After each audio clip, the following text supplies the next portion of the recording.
कौन सा मनुष्य धनवान बनता है और कौन सा गरीब? कौन सा मनुष्य राजा बनता है और कौन सा मनुष्य भिखारी? मित्रों, आज की वीडियो बहुत ही काम की है। आपसे निवेदन है कि वीडियो का एक एक शब्द ध्यान से सुने। मनुष्य गरीब कब बनता है और धनवान कब बनता है? राजा कौन बनता है और रंक कौन बनता है?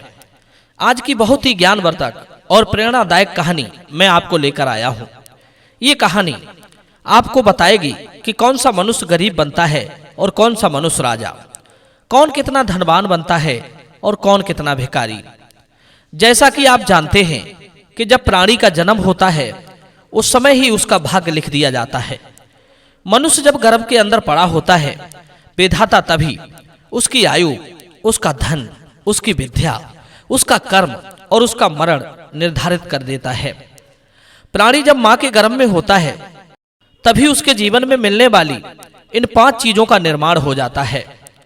अब हमें समझना होगा कि हमारे जीवन में ये 5 चीजें किस आधार पर तय की जाती हैं कि एक व्यक्ति बहुत धनवान बनता है और कोई व्यक्ति अत्यंत निर्धन, कोई व्यक्ति बहुत अधिक दिन तक जीता है और कोई व्यक्ति अल्पायु में ही चल देता है, कोई व्यक्ति राजा बन जाता है तो कोई व्यक्ति गरीब रह जाता है, कोई तो बड़ा ज्ञानी होता है तो कोई मूर्ख रह जाता है, कोई सुंदर बनता है तो कोई कुरूप बन जाता है, कोई अच्छी मौत मरता है तो कोई दयनीय दशा को प्राप्त होता है, कोई शुभ कर्म करता है तो कोई दिन रात को कर्मों में लिप्त रहता है।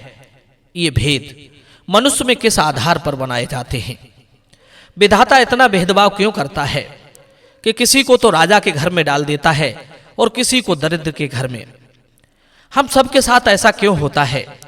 आपके सभी सवालों के जवाब इस कहानी में आपको दिए जाएंगे। आपसे निवेदन है कि इस कहानी को ध्यान से सुनना और पूरा सुनना। जो भाई बंधु चैनल को पहली बार देख रहे हैं वे चैनल को सब्सक्राइब कर लें ताकि हमारी आने वाली और नई नई ज्ञान की चर्चाएं आपको सुनने को मिलती रहें। और यदि वीडियो पसंद आए तो वीडियो को लाइक करना और अपनी कीमती राय कमेंट बॉक्स में जरूर देना। तो चलिए समझते हैं आज के इन प्रश्नों के जवाब को इस कहानी के द्वारा। प्रिय बंधुओं, प्राचीन समय की बात है। उज्जैन नगर में राजा भोज हुए थे। राजा भोज बड़े ही दानी धर्मात्मा थे। उनके राज्य में प्रजा बड़े आनंद से रह रही थी। राजा भोज की न्याय प्रणाली बड़ी ही सख्त थी। हर किसी को उनके दरबार में पहुंचकर उचित और सही का न्याय मिलता था। उनके न्याय की चर्चा दूर दूर तक फैली हुई थी। एक दिन की बात, उसी नगर में एक किसान रहता था जिसने अपने खेत में तरह तरह की साग सब्जियां उगाई थी। उसके पूरे खेत में तो बहुत अच्छी फसल हुई, पर खेत के बीचों बीच में थोड़ी सी जगह में फसल नहीं उगी। उस थोड़े से बीज की फसल मारी गई तो किसान ने सोचा कि यहाँ पर फसल तो उगी नहीं है, तो क्यों ना यहाँ पर खेत रखाने के लिए लट्ठा और बांसों को बांधकर एक ऊंचा सा मचान तैयार कर लूं, जिस पर बैठकर मैं अपने पूरे खेत पर नजर रखता रहूंगा, यानी कि खेत की रखवाली करता रहूंगा। किसान ने वैसा ही किया। बांस और लट्ठों को गाड़कर उस पर बैठने का स्थान बना लिया। अब तो किसान खेत को रखाने के लिए उस मचान पर चढ़ता है। जैसे ही वो किसान उस मचान पर चढ़कर आवाज लगाता है तो उस जगह के प्रभाव से उसके मुंह से अचानक ये शब्द निकलने लगते, अरे कोई है जो यहाँ के राजा भोज को पकड़ कर लाए और उसे सजा दे। राजा भोज से मेरा राज वापस ले ले। प्रिय बंधुओं, जब भी किसान उस मचान पर चढ़कर चिल्लाता था उसके मुंह से स्वतः ही ये बातें निकलने लगती थी। किसान की बातें नगरवासियों ने सुनी तो उन्हें भी बड़ा अचरज हुआ कि ये किसान जब भी उस मचान पर चढ़ता है तभी राजा भोज को गाली देने लगता है। नीचे उतरने पर उसे कुछ याद नहीं रहता कि अभी उसने क्या बोला था। यह बात आग की तरह पूरे नगर में फैल गई। राजा भोज के कानों तक जब ये बात पहुंची तो वे सुनकर भी आश्चर्य में पड़ गए। राजा ने कहा, देखो, मैं जब तक अपनी आंखों से नहीं देख लेता और कानों से नहीं सुन लेता तब तक मैं इस बात को नहीं मानूंगा। मुझे उस किसान के खेत में ले चलो। मैं स्वयं इस बात की परीक्षा करना चाहता हूं कि वो स्वयं बोलता है या कोई दैवीय शक्ति उसके ऊपर बुलवाती है। प्रिय बंधुओं, राजा के नौकर चाकर और मंत्री संतरी राजा भोज को लेकर उस किसान के खेत पर पहुंच गए तो उन्होंने देखा कि किसान पहले तो बिल्कुल साधारण रूप में है, लेकिन जैसे ही वो मचान पर चढ़ा तो एकदम से रोष में भरकर बोला, अरे कोई जाओ और उस राजा भोज को पकड़कर बंदी बनाओ, उससे मेरा राज सिंहासन वापस ले लो। प्रिय बंधुओं, किसान के मुख से अपने बारे में ऐसे शब्द सुनकर राजा भी हैरान रह गए। राजा भोज ने किसान से तो कुछ नहीं कहा, वे चुपचाप लौट आए और पूरी रात उन्हें नींद नहीं आई। वे बस उन्हीं बातों के बारे में सोचते रहे कि आखिर किसान से ये सब बातें कौन बुलवा रहा है।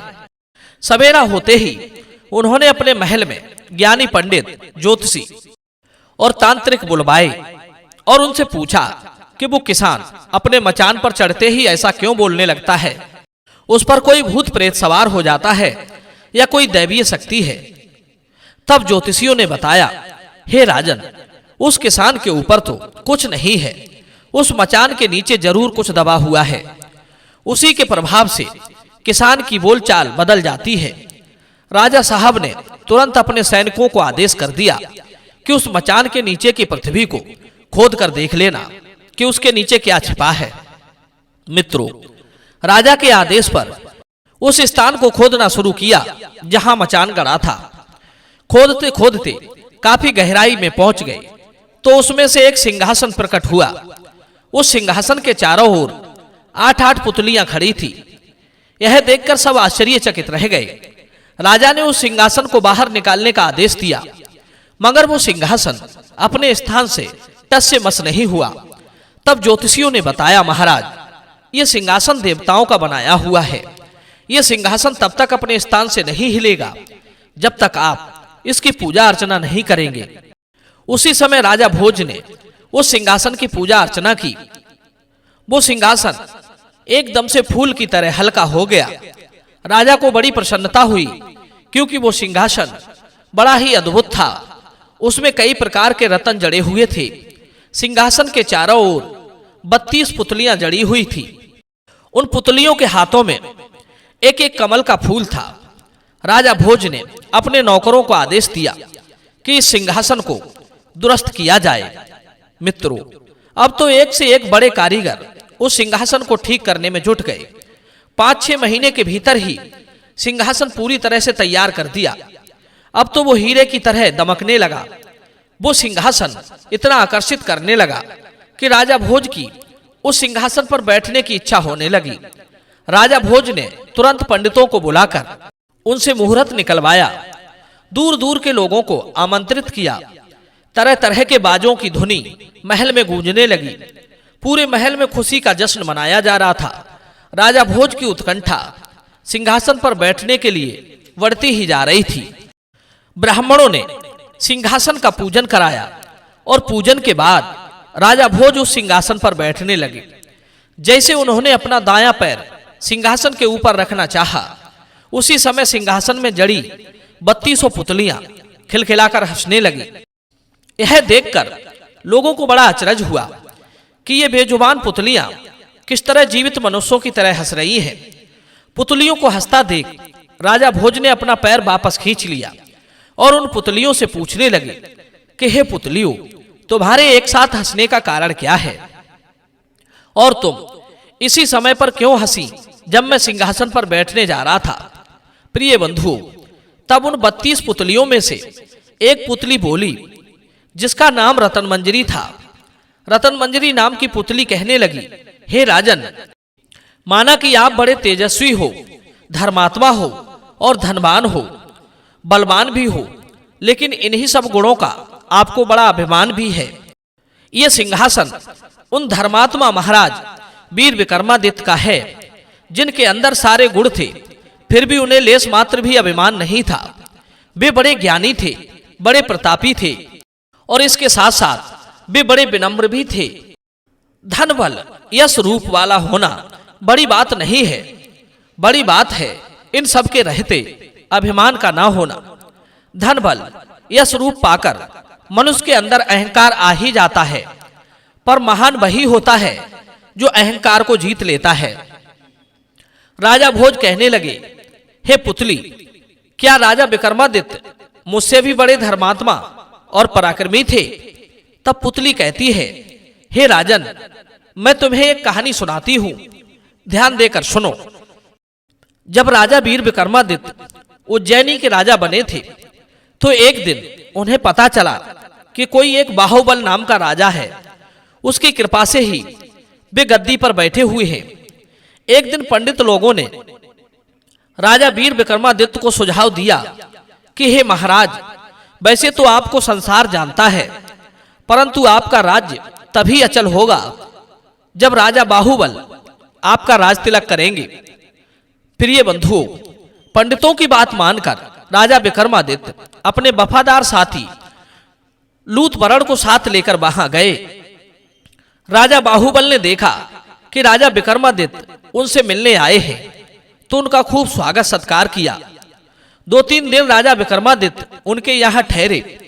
तब उनके साथी ने उन्हें सुझाव दिया कि देखो महाराज, राजा बाहुबल के पास एक दिव्य सिंहासन है जो भगवान महादेव ने इंद्र को दिया था, और इंद्र ने राजा बाहुबल को वही सिंहासन दे दिया था। उस सिंहासन में एक खासियत है कि उस पर बैठने वाला व्यक्ति 7 द्वीप नवखंडों का राजा बन जाता है। जब तुम राजा बाहुबल से विदा मांगने जाओगे, तब राजा बाहुबल आपसे कुछ मांगने को कहेंगे, तब तुम वही सिंहासन मांग लेना। अपने साथी की सलाह को मानकर राजा वीर विक्रमादित्य ने राजा बाहुबल से वो सिंहासन मांग लिया। राजा बाहुबल अपने वचन में बंधे हुए थे, इसीलिए उन्हें वो सिंहासन विक्रमादित्य को देना पड़ा। राजा बाहुबल ने विक्रमादित्य को सिंहासन पर बैठाकर उनका राज तिलक कर दिया। तब इसी सिंहासन पर बैठकर राजा विक्रमादित्य ने अविचल राज्य किया और कई तरह के यज्ञ दान किए। 1.25 लाख गौएं दान की, 1.25 लाख कन्याओं का कन्यादान किया, गरीब निर्धनों का कर्जा माफ किया। प्रिय बंधुओं, ऐसे ना जाने अनंत शुभ कर्म उन्होंने अपने जीवन काल में किए, परंतु उन्हें कभी भी लेस मात्र भी अभिमान नहीं हुआ। जो लोग अपने कार्यकाल में पूर्व जन्म में शुभ कर्म कर चुके हैं, खूब दान लुटाया है, दीनहीनों की सहायता की है, गरीब बेटियों का विवाह किया है, विद्यालय और औषधालयों का निर्माण कराया है, कुआं, तालाब और बाग लगवाए हैं, विधाता उन्हें राजा बनाकर भेजता है। जिन लोगों ने लोगों का धन हरण किया है, दीन गरीबों की कभी धन से सहायता नहीं की, उन्हें इस संसार में गरीब बनकर आना पड़ता है। धनवान होकर भी जिन्होंने धन को शुभ कर्मों में नहीं लगाया, कंजूसों की तरह अपनी तिजोरियों को भरते गए, उन्हें अगले जन्म में गरीब निर्धन बनना पड़ता है। पूर्व जन्मों में किए गए कर्म फल के कारण ही इस जन्म में अमीर गरीब बन जाते हैं, एक दूसरे के शत्रु कहलाते हैं। धन का, रूप का, बल का घमंड करने वालों को विधाता निर्धन, कुरूप और बलहीन बनाकर भेजता है। प्रिय बंधुओं, ये सब हमारे ही पूर्व में किए गए कर्मों का ही कुफल है, जिसे हमें इस जन्म में भोगना पड़ता है। प्रिय बंधुओं, अब तो आप समझ ही गए होंगे कि संसार में राजा कौन लोग बनते हैं और गरीब निर्धन कौन लोग बनते हैं। तो चलिए मिलते हैं अगली वीडियो में नई ज्ञान चर्चा के साथ। आप सभी का बहुत बहुत धन्यवाद। जय श्री कृष्ण।